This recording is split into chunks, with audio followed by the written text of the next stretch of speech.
You walk into their room and your jaw drops. Clothes on the floor. 6 half-empty coffee cups. Sticky notes on sticky notes.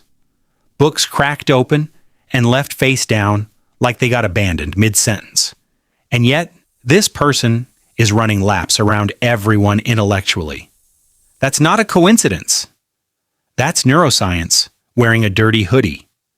Here's what nobody's telling you. A messy room isn't a character flaw, it's a cognitive fingerprint. Highly intelligent people live inside their heads at a level most people will never understand.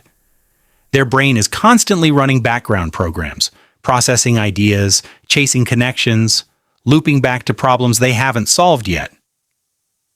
The external world, that's basically just lag. Dealing with where the socks go feels insulting to a brain that's busy rewiring itself. There's a concept called cognitive load. Your brain has a bandwidth limit. Every decision, even tiny ones like where does this go, burns processing power. Intelligent people unconsciously protect their mental bandwidth by refusing to spend it on environmental maintenance. They're not slobs, they're conserving ammunition.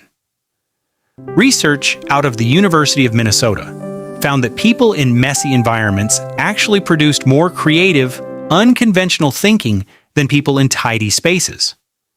The chaos isn't a side effect of brilliance. For a lot of people, it's the condition for it.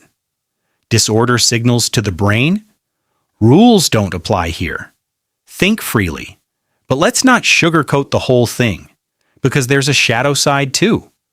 Some messy rooms aren't about creativity, they're about avoidance. When life feels overwhelming, when there's too much emotional noise, too many unresolved things, the physical environment starts mirroring the internal one. The pile of clothes isn't just clothes, it's the email you haven't replied to. It's the conversation you keep putting off. It's the decision you're pretending you don't have to make yet.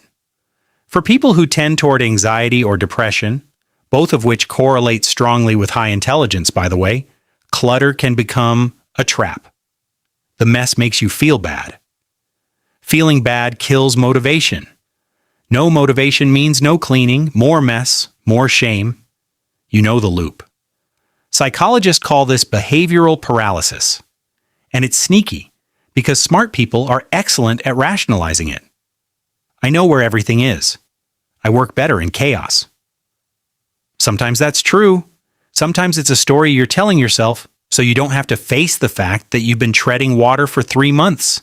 If you tell a high-functioning, messy person to just tidy up, you might as well tell a jazz musician to play it safe. That advice bounces right off. What actually works is this. Don't clean, curate. Reframe the whole thing. You're not organizing a room, you're designing an environment that protects your energy. That framing hits different for analytical minds because now there's a purpose. Use what's called a threshold system. Don't aim for clean, aim for functional. Pick one surface and one. Keep that one clear. That single patch of order becomes an anchor point for your nervous system. It tells your brain, I have some control here. That's enough to interrupt the shame spiral. And this is the real one. Ask yourself what the mess is protecting you from. If cleaning your desk means you have to sit down and actually work on the thing you've been avoiding, the mess is doing emotional labor for you. It's a shield. Naming that out loud, even just to yourself, is usually enough to start dissolving it. Your room reflects your inner world. And that's not a judgment. That's an invitation to get curious about what's actually going on inside the place nobody else can see. So yeah, maybe your room's a disaster. Maybe you're running on cold coffee and half-finished ideas and a floor that hasn't seen carpet in 2 weeks.